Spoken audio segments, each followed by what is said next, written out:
Yesterday I was using an old computer of mine and I came across these two PDFs that I had saved of some Lakewood pedestal fans, R16, R18, and the R16 and 18 remote models.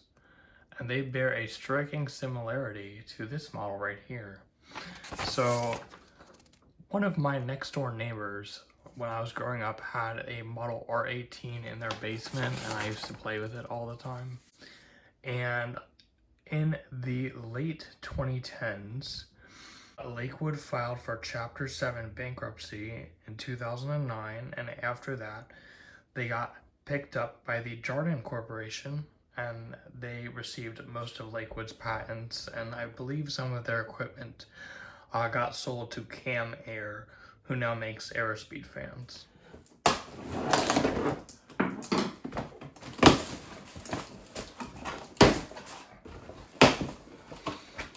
Alright, so in the box, you get a motor housing,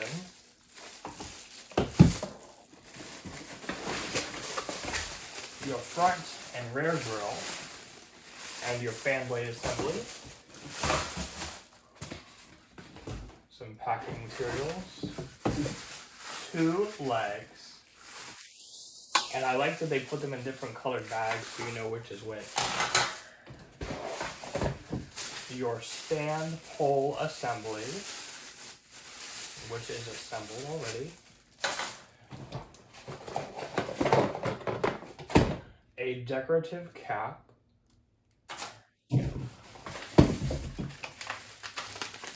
And your center spinner, your rear guard nut, and your owner's manual. And if I remember correctly, the only thing that you need to put this together is a Phillips head screwdriver. So let's get to it. Okay, so the first thing I'm going to start with is the pedestal base. And thankfully, they put the hardware already attached to the base for you, which is nice. These are metal. It's very cheap metal, but it's still metal. So the first step is to remove these screws.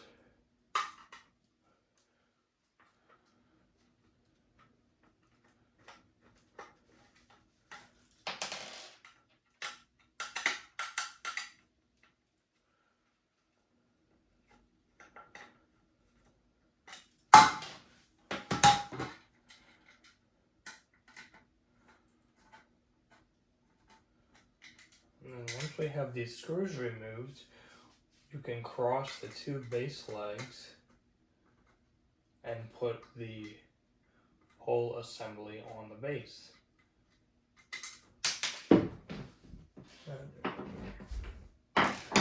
Alright, so the pole assembly goes on the base like so, and this just goes right here, just like that.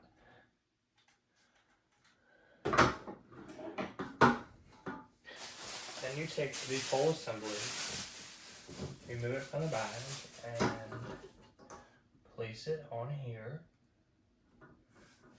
And then take your 4 screws that you removed earlier and use them to secure the pole assembly.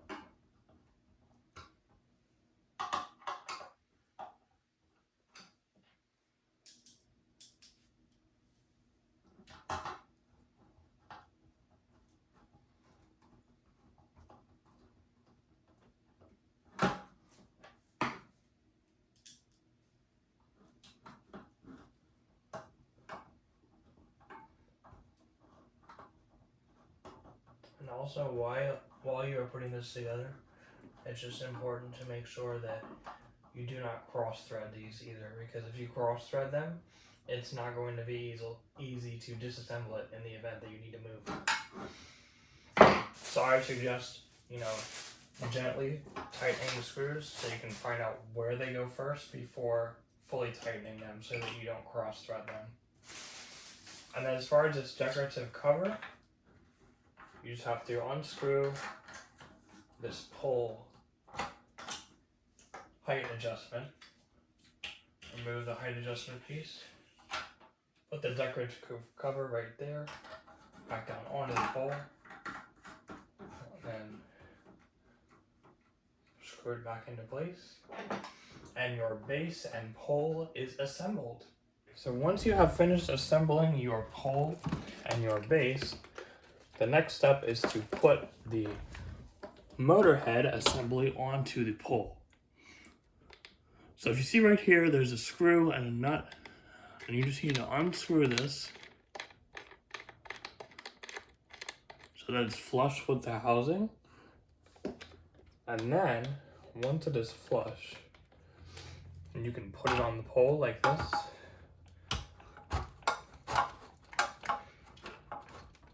And then just tighten it until it is snug.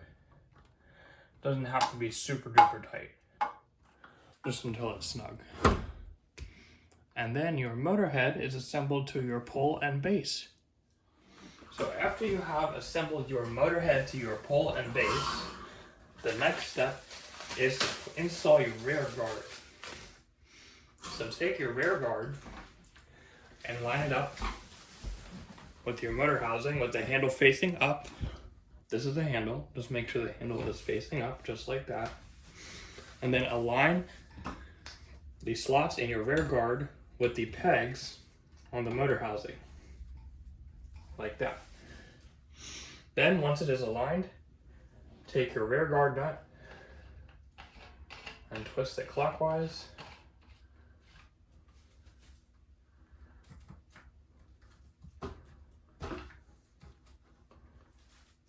Until it is secure.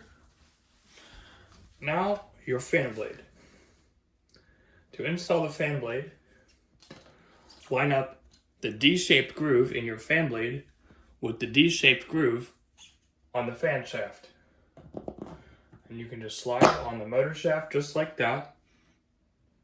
And then your spinner nut is reverse threaded, so it has to be turned counterclockwise.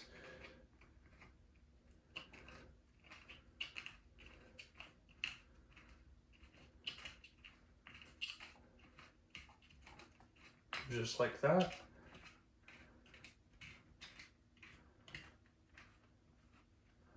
Until it is secure. Before you install the front guard, there is a small child-resistant tamper screw that you need to remove before you can install the front guard. And you can remove it with a small Phillips head screwdriver. To install your front guard, hang the top of your front guard on your rear guard, making sure to align the hole in the bottom for your safety screw. Once you have hung the front guard on the rear guard, insert the safety screw through the front into the rear guard. Then tighten with the provided nut. After your safety screw is secured, push the 4 clips on the front guard towards the center of the guard until they are secure, and your fan is complete. To adjust the height of the fan, all you have to do is rotate the height adjustment knob counterclockwise and then adjust it either higher or lower to your liking. And then once you've found a height that you like, just twist the knob clockwise to tighten it. And that's it. It has a tilting head adjustment, like so.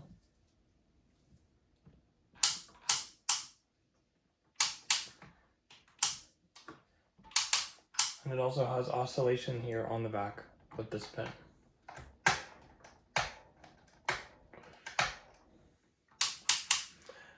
And both the oscillation and the tilt adjustment feel cheap, so we will see about that. So we will start with low speed.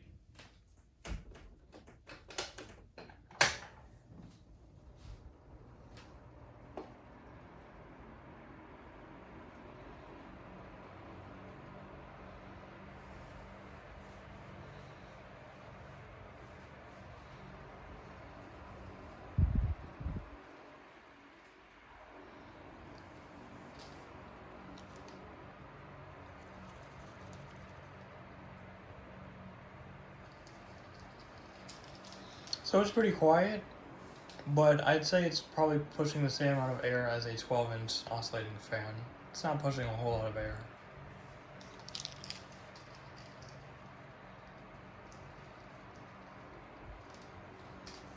Bump it up to medium speed.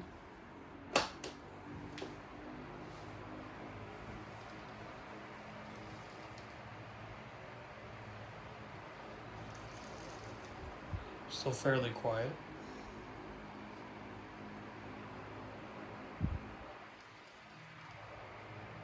But then again, not pushing all that much air.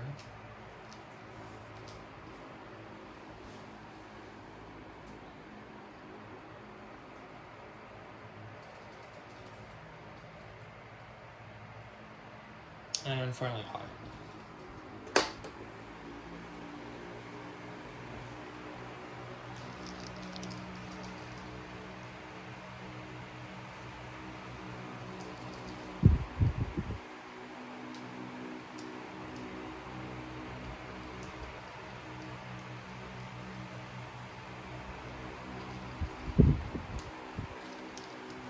So it pushes a decent amount of air. It could be better, and I think the build quality could be better.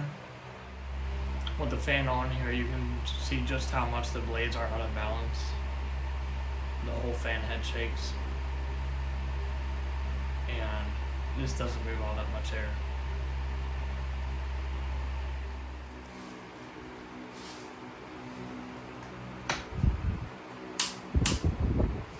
Turn it up so you can see what that looks like.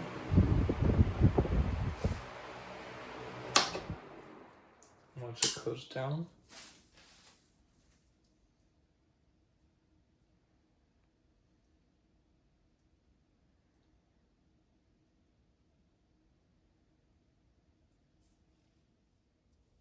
Here is the information tag on the back. 16-inch stand fan, model 325-10383. Made in China, thermally protected, and it's ETL listed. It also does say above this label it has passed quality control inspection. So there you have it. There is my Holmes 16-inch manual stand fan. Would I recommend this fan? No. Unfortunately, it did not live up to my expectations. I would spend the extra $5 or $6 and get a Lasco Cyclone pedestal fan. This doesn't move all that much air. It's pretty cheaply built, and I don't see it lasting very long either because of the cheap construction and the small motor. If you have any questions, feel free to comment below. Thank you so much for watching. Thank you so much for the continued support, and I will see you guys in the next video.